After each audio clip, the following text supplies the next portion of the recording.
హైదరాబాద్కు చెందిన అమ్మాయితో పాన్ ఇండియన్ స్టార్ ప్రభాస్ పెళ్లి జరగబోతుందనే వార్తలు జోరుగా వస్తున్నాయి.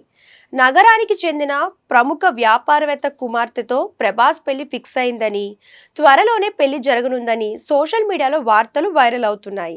బాలకృష్ణ అన్స్టాపబుల్ షోలో రామ్ చరణ్ చేసిన కామెంట్స్ ను కూడా నెటిజన్లు దీనికి జత చేస్తున్నారు. గన్నపవరంకు చెందిన అమ్మాయిని ప్రభాస్ పెళ్లి చేసుకుంటున్నాడని, ఆ షోలో రామ్ చరణ్ చెప్పిన మాటలు నిజమయ్యాయని, ఏపీకి చెందిన ఆ అమ్మాయి కుటుంబం హైదరాబాద్లో సెటిల్ అయిందని, ఇరు కుటుంబాలు పెళ్లికి ఓకే చెప్పారంటూ పెట్టిన పోస్ట్ వైరల్ అయ్యాయి. ఈ నేపథ్యంలో ప్రభాస్ టీం స్పందించింది. ప్రభాస్ పెళ్లి గురించి వస్తున్న వార్తల్లో నిజం లేదని ఆయన టీం క్లారిటీ ఇచ్చింది. ఇలాంటి వార్తలను నమ్మొద్దని కోరింది. ఏదైనా ఉంటే తామే స్వయంగా ప్రకటిస్తామని తెలిపింది. 45 ఏళ్ల ప్రభాస్ ఇంకా బ్యాచులర్ గానే ఉన్నాడు. ప్రభాస్ ప్రస్తుతం ది రాజాసాబ్, ఫౌజీ సినిమాలతో బిజీగా ఉన్నాడు.